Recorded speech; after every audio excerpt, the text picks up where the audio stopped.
केदारनाथ महाप्रलय। वर्ष 2013 में 16 जून को ऐसी कौन सी आपदा आ गई जिससे केदारनाथ यात्रा पूरी तरीके से बाधित हो गया। केदारनाथ के आसपास के गांव पूरी तरीके से इस बाढ़ में ध्वस्त हो गए और साथ ही साथ केदारनाथ के मंदिर प्रांगण में लोगों की लाशें और बड़े बड़े मलबों, बड़े बड़े पत्थरों में पूरी तरीके से तब्दील हो गई। कैसे ये पल भर में ये दृश्य बदल चुका। आज की इस वीडियो में मैं आप लोगों को 2013 में जो प्रलय आया उसकी एक संपूर्ण स्टोरी बताने जा रहा हूँ कि कैसे यात्रा शुरू हुई और कैसे एक प्रलय में तब्दील हो गया और पुनः आज हम केदारनाथ यात्रा कितनी धूमधाम से, कितनी श्रद्धा के साथ वापस पहुंच रहे हैं। इस सभी घटना का वर्णन आज की इस वीडियो में मैं आपको दूंगा। तो एक बार वीडियो शुरू होने से पहले आप सभी कोई हर हर महादेव का नाम लेकर इस वीडियो को पूरा देखिएगा। इस वीडियो को पूरा देखने के बाद आपके मन में एक जरूर भय उठेगा, लेकिन उस भय को आप कृपया नजरअंदाज कर दे क्योंकि आज केदारनाथ काफी कुछ बदल चुका है। वीडियो को शुरू करते हैं। चलिए, हर हर महादेव। वर्ष 2013 की बात है जब उत्तराखंड प्रशासन द्वारा ये घोषित किया गया कि 14 मई को केदारनाथ के कपाट धूमधाम से ओपन होंगे। मई का महीना आ गया और 14 तारीख का ये दिन आ चुका था। बाबा की जो डोली जाती है उखीमठ से, वो बड़ी ही धूमधाम तरीके से बाबा के दरबार तक पहुंचाने का सिलसिला शुरू हुआ। लोगों की आस्था, लोगों का उत्साह और लोगों की श्रद्धा, सभी चीजें काफी उच्च स्तर पर थी और सभी चीजें सही शॉट चलती जा रही थी। 2013 में 14 मई को बाबा के कपाट खुले। पूजा अर्चना के साथ, जलाभिषेक के साथ बाबा की निरंतर रूप से यात्रा शुरू हो गई, जिसमें भारी मात्रा में श्रद्धालु सम्मिलित होकर मत्थे टेकने स्टार्ट कर दिए। तकरीबन एक महीना बीत जाने के बाद यानी कि 14 मई से 14 जून आ गया और 13 जून से दोपहर के वक्त से लगभग केदारनाथ में हल्की वर्षा शुरू हुई। और ये वर्षा शाम तक चली तो लोगों का ये सोचना था कि शायद ये वर्षा तो आम सी बात है, क्योंकि केदारनाथ में तो हर 5 मिनट में मौसम परिवर्तन होता रहता है। जो लोग केदारनाथ यात्रा इस आपदा के बाद किए होंगे उनको शायद मौसम का लिहाजा जरूर हो गया होगा। तो 13 तारीख की पूरी रात वर्षा हुई और 14 तारीख को भी पुनः वर्षा जारी रहा। लोगों ने सोचा कि शायद जून का माह आ चुका है, आषाढ़ का माह लग चुका है तो वर्षा होना वाजिब है, लेकिन किसी को ये पता नहीं था कि आज से ठीक 3 से 4 दिन बाद होने वाले एक महाप्रलय सबको झकझोर कर रख देगी। 14 तारीख भी यथावत निकल गया। जैसे तैसे लोगों ने बारिश में भी बाबा के दर्शन किए, बाबा के मत्थे टेक के। जिनको वापस जाना था वो वापस गए, जिनको रात्रिकालीन विश्राम करना था वो रात्रिकालीन वहां विश्राम करते रहे। उधर आपकी सोनप्रयाग से गौरीकुंड से होते हुए पूरी यात्रा चालू थी। श्रद्धालुओं की पूरी रात आवागमन जारी था। कोई लोग ट्रैकिंग कर रहे हैं तो कोई लोग नीचे अपना वापसी यात्रा कर रहे हैं। अगली सुबह 15 तारीख को भी ये यात्रा शुरू रही, लेकिन बारिश रुकने का नाम नहीं ले रही थी और बारिश पिछले 3 दिनों से लगातार इस केदारनाथ के आसपास इलाकों पर हो रही थी। यहाँ तक कि गौरीकुंड में भी इसका असर देखने को मिल रहा था। लेकिन 15 तारीख की सुबह से केदारनाथ घाटी पर वर्षा काफी ज्यादा प्रारंभ होना शुरू हो गई और ये वर्षा इतनी भयानक थी कि केदारनाथ के ऊपरी पर्वतों पर हर जगह पानी ही पानी भरा चुका था। और केदारनाथ में जैसे तैसे वर्षा तेज होती जा रही थी तो लोगों की भीड़ भी उतनी होती जा रही थी, क्योंकि यात्री ये सोच रहे थे कि बारिश जैसे ही रुकेगी हम अपनी यात्रा वापसी को प्रस्थान करेंगे। लेकिन ये किसी को भी मालूम नहीं था कि महाप्रलय का पहला चरण 15 तारीख की रात 8:25 पे होने वाला है।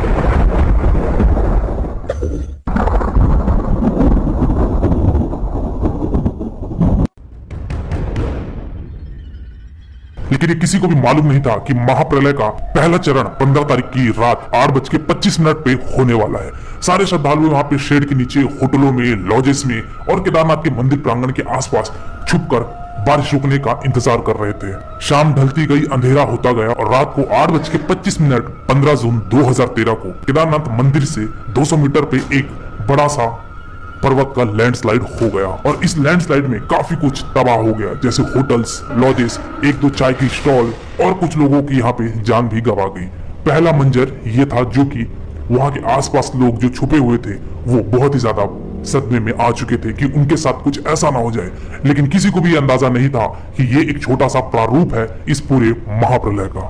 बारिश रुकने का नाम नहीं ले रही थी और पर्वतों पर जितनी भी ग्लेशियर थी वो सब अब पिघलती जा रही थी बारिश की बूंदे पड़ने से। और ग्लेशियर पिघलने से हुआ ये कि जो जल स्तर है वो बहुत ज्यादा बढ़ गया, क्योंकि यहाँ पे ग्लेशियर भी पिघलती गई और वर्षा भी निरंतर रूप से जारी था। इस पूरे घटना में आपको एक चीज और बताना चाहूंगा कि केदारनाथ से 6 किलोमीटर के एरियल डिस्टेंस पे आपको एक ऊपर चोराबाड़ी लेक मिलेगा, जो कि बहुत बड़ा एक झील है।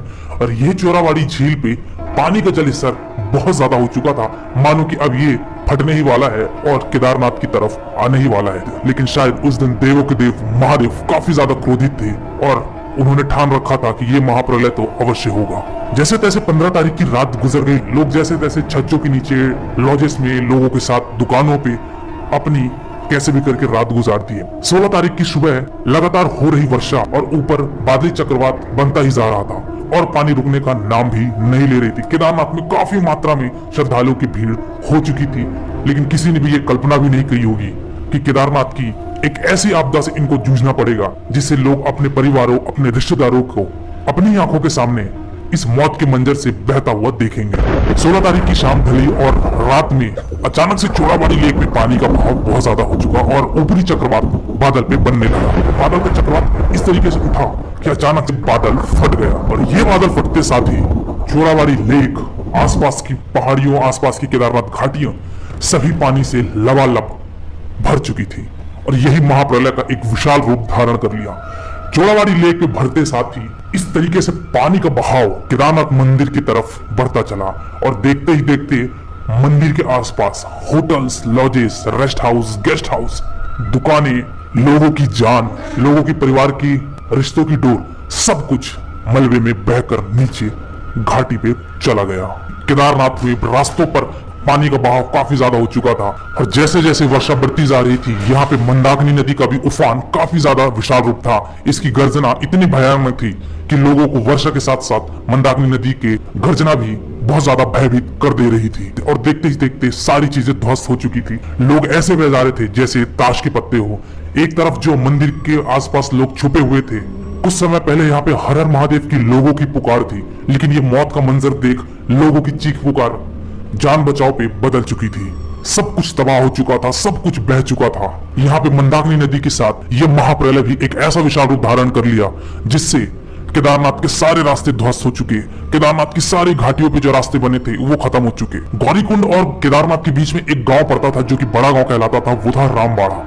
रामबाड़ा वर्तमान समय पे आज आपको दिखेगा ही नहीं, क्योंकि रामबाड़ा बहकर इस महाप्रलय में समा गया था। क्योंकि आज केदारनाथ में रामबाड़ा का कोई गांव का नामो निशान नहीं है, वहाँ के लोगों के निवास स्थान का कोई ठिकाना नहीं, क्योंकि सभी कुछ यहाँ पे इस महाप्रलय में तब्दील हो गया।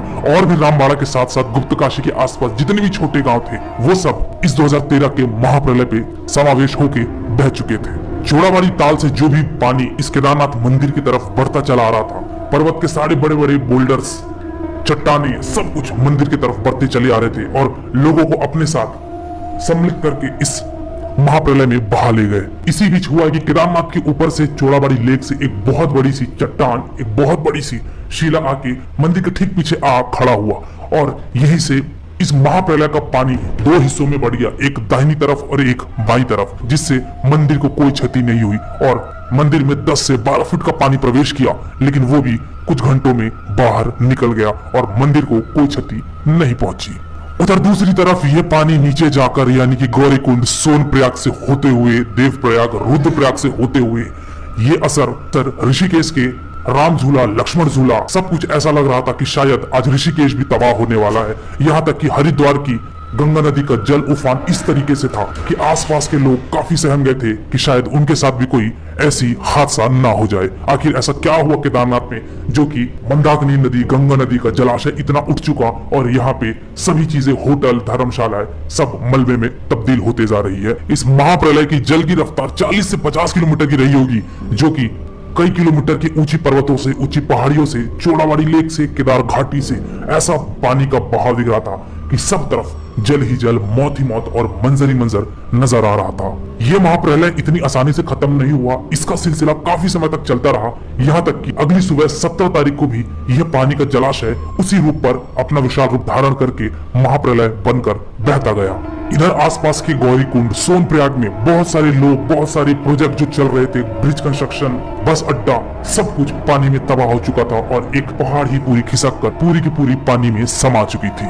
गौरीकुंड के ऊपर आसपास के छोटे मोटे गांवों में लोग पलायन कर रहे थे। उनको मालूम भी नहीं था कि उनके पास मौत का मंजर आ रहा है और उनको अपने साथ बहाकर ले जा रहा है। आसपास के सभी गांव, सभी होटल्स मानो ऐसे बह जा रहे हैं जैसे मानो कि वहाँ के बिल्डिंग्स, वहाँ के होटल्स बस एक पत्ते के तौर पर हैं और वो पानी के साथ बह जा रहे हैं। दूसरी तरफ जो लोग वहाँ पे छुपे हुए थे, गुप्तकाशी में, सोनप्रयाग में छुपे हुए थे, कुछ लोग वो जो कि यात्रा के दरमियान रास्ते में रुके हुए थे और कुछ लोग वो जो कि केदारनाथ के घाटी के इर्द गिर्द इक्का दुक्का लोग बच चुके थे। उन्होंने अपने परिवार को बिछड़ता देख महादेव से एक ही प्रार्थना करी कि महादेव शांत हो जाओ, लेकिन शायद महादेव बहुत ज्यादा आक्रोश में थे और ये महाप्रलय सब कुछ तबाह होने के बाद ही शांत होता।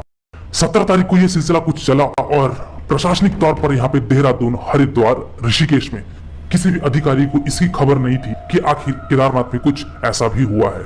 18 तारीख की सुबह 9:45 पे यहाँ पे एनडीआरएफ की पहली उड़ान हेलीकॉप्टर से भरती है और यहाँ पे इंस्पेक्शन करने के लिए पहुंचती है। इनकी उड़ान जैसे ही आगे बढ़ते जा रही थी गौरीकुंड से, ये हवाई दृश्य देखते साथ ही इनको भी पहले एहसास नहीं हुआ कि आखिर हम क्या देख रहे हैं। जैसे तैसे रामबाड़ा पार करके केदारनाथ के आसपास पहुंचे तो इन्होंने पहले ही अंदाजा लगा लिया कि ये महाप्रलय किस पैमाने पर हुई है और कितने लोगों ने अपनी जान गंवाई होगी। 18 तारीख को निरीक्षण होने के पश्चात यहाँ पे एनडीआरएफ, एसडीआरएफ और आईटीबीपी की सेना, जवान, थल सेना, हर कोई यहाँ पे मौजूद होकर रेस्क्यू ऑपरेशन शुरू किया गया, जिससे फंसे हुए लोगों को निकाला गया। जिंदा बचे हुए लोग जिनको महादेव ने इस महाप्रलय में बचा दिया, वो सेना से सिर्फ एक ही भीख मांगते कि मेरे परिवारजन को ढूंढ दीजिए, शायद वो इसी आसपास मलबे में दबे होंगे। लेकिन उन श्रद्धालुओं को कौन समझाता कि ये महाप्रलय था। शायद हर किसी ने अपने परिवार को खो दिया जितने वहां मौजूद थे। इस 3 दिन की यात्रा के दरमियान लोगों का खाना, लोगों की बिजली, लोगों का खान पान पूरी तरीके से ध्वस्त हो चुका था। लोग वहां भूखे प्यासे सिर्फ जान बचाव की चीख पुकार करने लग गए। एनडीआरएफ की टीम सबसे पहले लोगों को यहाँ पे भोजन सप्लाई करी और यहाँ पे लोगों को खाद्य पदार्थ देने के पश्चात रेस्क्यू ऑपरेशन शुरू किया गया। सभी को गुप्तकाशी, फाटा और उखीमठ पे सही सलामत छोड़ा गया। सारे ऑपरेशन संपन्न होने के पश्चात उत्तराखंड सरकार, केंद्र सरकार ने सभी श्रद्धालुओं को हरिद्वार से रोकना शुरू कर दिया और सबको वापस जाने की आग्रह करने लगे। इस 3 दिन के महाप्रलय में सरकारी आंकड़े के मुताबिक कहा गया कि 4000 लोगों ने अपनी जान गंवाई है, लेकिन वहाँ क्षेत्रीय लोगों की बात सुनी जाए तो कहना है कि 20 से 25,000 लोगों ने अपने प्राण इस महाप्रलय में त्याग दिए। लेकिन अगर मेरा मानना हो तो शायद इतनी बड़ी महाप्रलय में कुछ लोग गौरीकुंड पे भी गए होंगे, कुछ लोग सोनप्रयाग पे भी अपने प्राण त्यागे होंगे, यानी ये आंकड़ा उम्मीद से भी ज्यादा है। ये सारी घटना होने के बाद उस साल की यात्रा तो पूरी तरीके से ध्वस्त हो चुकी थी और देश के कोने कोने तक लोगों ने केदारनाथ जाने का तो अपनी जुबान पर नाम भी लेना बंद कर दिया। लेकिन केंद्र सरकार द्वारा, राज्य सरकार द्वारा केदारनाथ को पुनः इस तरीके से तैयार किया गया कि खुदा न खास्ता आने वाले समय पे अगर ऐसी आपदा आए तो लोगों को अपनी जान गंवाना ना पड़े। तो वर्तमान समय पे आपसे एक ही आग्रह है कि आप केदारनाथ जाने के लिए कतराएं ना, सुरक्षित जाएं, महादेव सबको खुश रखें। और हम महादेव से एक ही आग्रह करते हैं कि ऐसी महाप्रलय दोबारा किसी भी धाम पर, किसी भी ज्योतिर्लिंग पर आप न लाइएगा। इस यात्रा में जिन्होंने भी अपने रिश्तेदारों के, अपने परिवारों को खोया है, मैं उनको नतमस्तक श्रद्धांजलि अर्पण करता हूँ। लेकिन आज की डेट पे केदारनाथ को पहले से काफी बेहतर बना दिया गया है। पुराना मार्ग रामबाड़ा होकर था, लेकिन अब रामबाड़ा का तो अस्तित्व ही नहीं रहा इस 2013 के महाप्रलय के बाद से। तो अभी नया मार्ग का पुनर्निर्माण जो किया गया, वो पहले 16 किलोमीटर की यात्रा होती थी, लेकिन नए मार्ग के मुताबिक आज वो 19 से 20 किलोमीटर की ये ट्रैकिंग होती है, जो कि बहुत ज्यादा खड़ी चढ़ाई है। लेकिन जो भी हो, अपने अंदर श्रद्धा रखना है, हमको किसी के साथ छल नहीं करना है। सब लोग अच्छे बने रहेंगे तो महादेव कभी नाराज नहीं होंगे और ऐसी हमको विपत्ति का सामना नहीं करना पड़ेगा। आज की वीडियो में दोस्तों फिलहाल इतना ही। हर हर महादेव आप जरूर लिखिएगा और आप अगर केदारनाथ जाने की योजना बना रहे हैं तो आप सभी को मैं अपनी ओर से ढेर सारी आपको यात्रा मंगलमय होने की शुभकामनाएं देता हूँ और महादेव से आपको परिपूर्ण आपको आशीर्वाद प्राप्त हो। जय महादेव, हर हर महादेव, ओम नमः शिवाय।